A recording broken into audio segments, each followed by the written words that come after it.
Mungkar. Geng. Gimana, Pak? Iya. Mungkar. Ya wis, terus kamu hujangmu apa? Kalau nggak mungkar hujangmu apa? Iki kegiatan ini Sunat, wajib. Di agama cuma dua, sunat sama wajib. Nggak ada lagi. Pak, ini marah-marah, Pak. Masjid itu punya orang Muslim. Nggak, saya nggak orang Amerika, punya hak di sini. Tapi untuk ibadah, nggak untuk kemungkaran kayak gini. Tahu aku. Iki masjidnya perumahan. Awakmu dok ini pendatang. Perumahan nggak ada ormas masuk masjid. Iya kan? Nggak boleh ormas masuk masjid dalam perumahan. Loh, memang gak ada ormas kene. Lah ini apa kalau bukan ormas ini? Loh, Ini Ayo, jamaah. bukan ormas. ini jamaah iki. Jamaah mana? Jamaahnya si A. Iki remaja kene, remaja masjid kene. Saya nggak betul, saya bukan orang sini, ada sini. Berani saya depan. Loh, justru aku duduk wong kene, aku gaya-gaya ngene kok. Makanya itu kalau saya orang sini, saya jago kandang, saya orang luar. Lah iya sudah. Saya nggak tanya kamu ya ini. Aku ya wong jobo. Lucu kamu. Kalau main musik di luar, Marah-marah. main musik di masjid. Iya. Kenapa di Masjid Indrapuri itu terjadi keributan? Karena karakter merasa benar sendiri itu muncul di dalam hatinya itu. Maaf, yang lainnya itu sesat. Nggak ada toleransi, nggak ada ibaratnya saling menghargai, nggak ada. Yang ada itu adalah saya benar, kamu sesat. Berbeda pendapat, saya benar, kamu sesat. Nah, motifnya bisa terjadi keributan itu kan karena ada perbedaan pendapat. Ada orang sholat ba'diyah zuhur atau ba'diyah Jumat lah. Atau ada orang yang sholawat di Masjid Indrapuri itu kan dianggapnya sesat sama orang Salafi ini. Tetap dianggapnya itu sesat. Merasa benar sendirinya itu muncul akhirnya itu. Merasa benar sendiri muncul, terus berprasangka buruknya muncul lagi.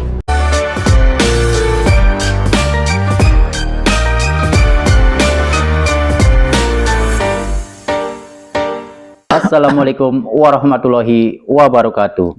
Salam akal sehat. Oke loh, kita jumpa lagi di channel Dulur Official.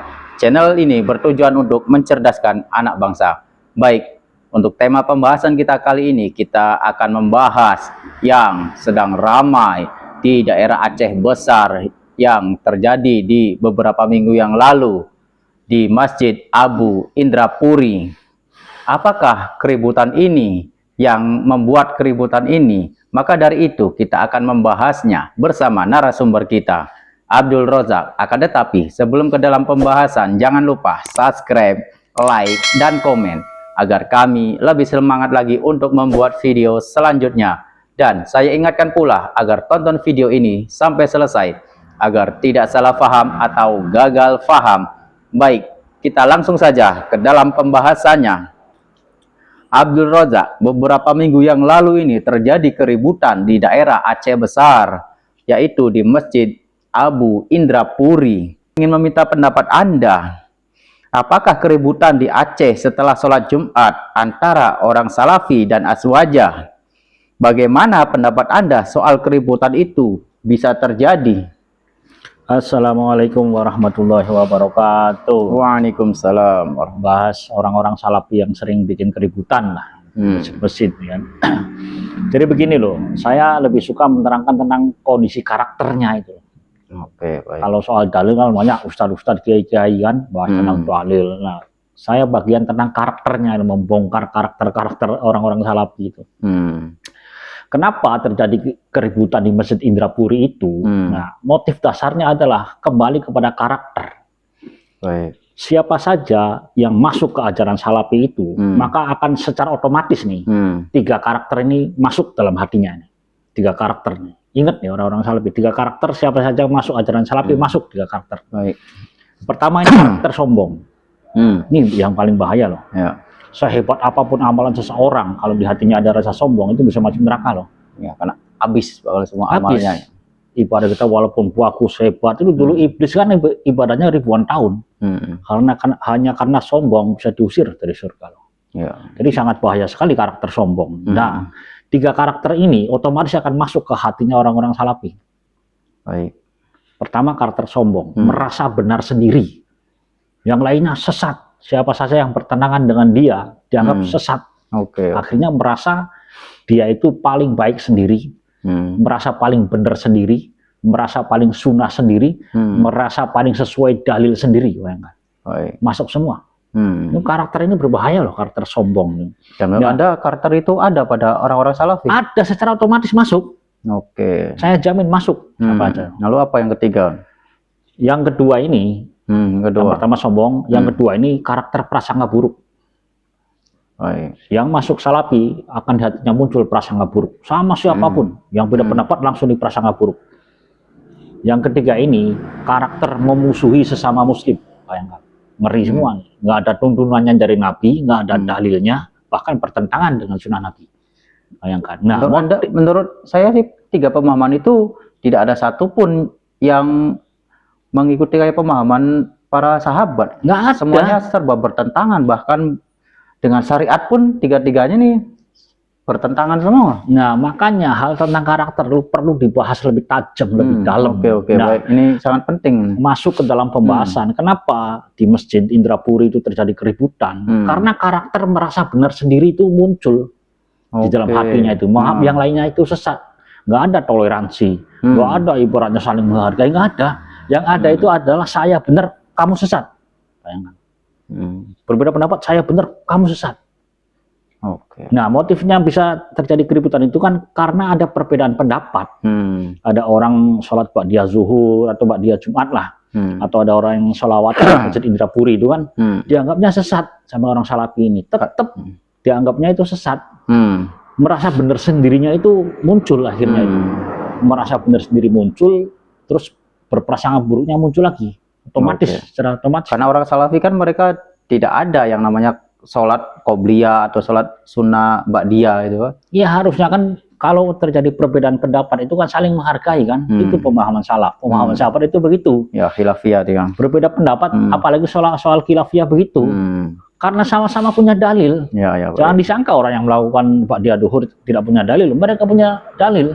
Ustaz Abdul Somad itu sering menerangkan dalil-dalil tentang ba'diyah sholat Jumat itu. Ada dalilnya. Cuma orang salafi tetap nggak mau berbeda pendapat. Harus saya yang paling benar. Saya yang sesuai sunnah, saya yang paling benar, saya yang paling lurus, saya yang paling murni. Bayangkan kesombongannya itu besar sekali. Tapi mereka nggak sadar. Karena nggak ngerti ilmu psikologi mereka itu. Karena dalam ajaran mereka itu sibuk mencari kesalahan orang lain.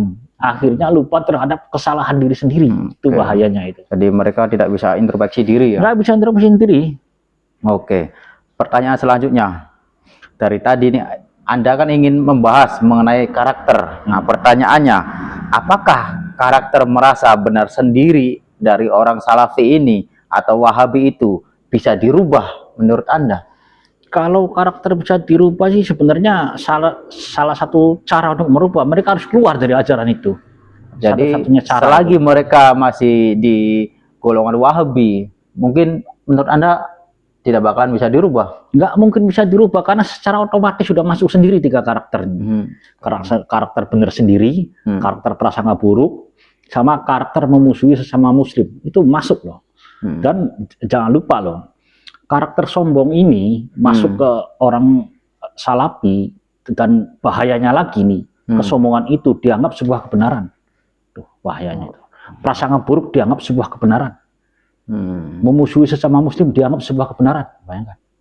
Sudah salah dianggapnya sebuah kebenaran. Kebenaran mungkin mereka juga mengakuinya bahwa itu salah satu dari dakwah. Itulah bahayanya itu. Apa pertanyaan saya, apa bedanya dengan orang Syiah? Orang Syiah itu mempunyai kebiasaan mencambuk dirinya sendiri loh. Di saat perayaan Asyura itu kan, dicambuk dirinya sendiri. Itu sudah jelas salah, dianggap sebuah kebenaran oleh mereka. Bayangkan. Karena apa mereka mencambuk dirinya sendiri? Karena mereka durhaka pada para sahabat Nabi, pada istri-istrinya Nabi. Bayangkan istrinya Nabi, Aisyah itu, Siti Aisyah itu dianggap kafir. sahabat Nabi dianggap kafir. Bayangkan, sedangkan menuduh orang ibaratnya berzina atau apa itu harus dicambuk loh dalam hukum Islam itu. Yeah. Menuduh Aisyah berzina harus dicambuk. Dan akhirnya mereka mencambuki dirinya sendiri. Sudah mencambuk dirinya sendiri, menganggap bahwa perbuatannya itu sebuah kebenaran. Apa bedanya dengan orang Salafi? Orang Salafi memusuhi tasawuf. Tasawuf dimusuhi kan? Padahal tasawuf itu ilmu membersihkan hati. Yeah. Satu-satunya cara kalau ingin hatinya bersih harus memahami ilmu tasawuf.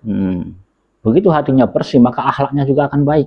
Nah, ilmu membersihkan hati ini dimusuhi. Akhirnya, begitu ilmu membersihkan hati dimusuhi, akhirnya kekotoran hati itu muncul semua dalam hati mereka kan. Kesombongan, prasangka buruk, permusuhan, kebencian masuk semua. Karena mereka memusuhi ilmu tasawuf. Bayangkan. Ilmu tasawuf dimusuhi, ilmu yang membersihkan hati dimusuhi, akhirnya mereka tanpa sadar kotoran-kotoran dalam hati masuk semua, bayangan. Kesombongan dianggap sebuah kebenaran akhirnya. Oke, jadi menurut Anda apabila orang-orang pengikut Wahabi mereka ingin sadar, syaratnya ialah mereka harus keluar dulu dari lingkupan orang Salafi ini. Satu-satunya cara mereka harus keluar. Begitu mereka keluar, maka 3 sifat yang buruk ini akan keluar dengan sendirinya, bayangkan. Begitu mereka masuk, 3 sifat buruk ini secara otomatis masuk. Mereka keluar, 3 sifat buruk ini keluar lagi. Jadi sistematis itu. Sistematis. Orang Salafi tidak mungkin ngerti ilmu yang begini. Artinya bagaimana caranya jelek-jelekin orang, bagaimana membuka aib orang.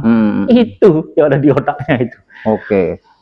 Ini saran aja kalau dari pengikut Wahabi ingin berubah karakternya agar tidak masuk 3 yang disebutkan oleh narasumber kita tadi. Syaratnya ialah harus keluar dulu dari ajaran Wahabi, baru nanti mereka akan bisa merenungi dan bahwa 3 hal itu ialah sesuatu yang tidak ada baiknya sama sekali.